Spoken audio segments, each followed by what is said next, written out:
Extensiones de Microsoft Frontpage.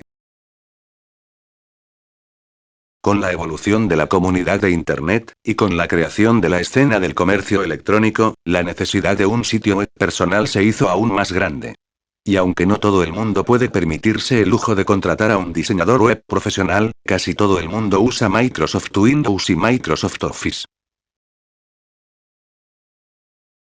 Tabla de contenido. Extensiones de Frontpage. Microsoft Frontpage es una parte del paquete de Microsoft Office y se utiliza para la creación y gestión de sitios web. Este programa genera automáticamente el código HTML, lo que lo hace especialmente conveniente para los usuarios que tienen poco o ningún conocimiento de HTML.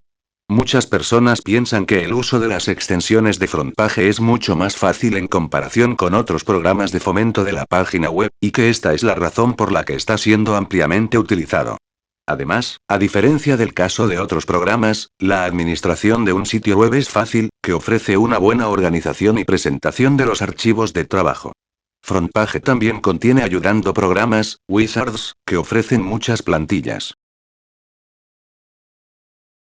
Historia Frontpage. Frontpage fue creado originalmente en 1996 como parte del paquete de Microsoft Windows NT 4.0 Server, con la intención de ayudar a los webmasters crear fácilmente contenidos y sitios web de funcionalidad rica. Desde entonces, debido a la popularidad de la que se reunieron, se incluyó en las futuras versiones de Microsoft Office. Extensiones de Frontpage con Complete Hosting. Planes de hosting para ofrecer a sus clientes la oportunidad de tomar ventaja de las extensiones de servidor de Microsoft Frontpage. Todos Complete Hosting Web ofrecen total compatibilidad con la última versión, compatible con Linux, de extensiones de Microsoft Frontpage. Nuestros planes de hosting incluyen todo lo que necesitas para que tu proyecto sea un éxito. Tienes a tu disposición servicios y aplicaciones que te facilitarán la gestión de tu web.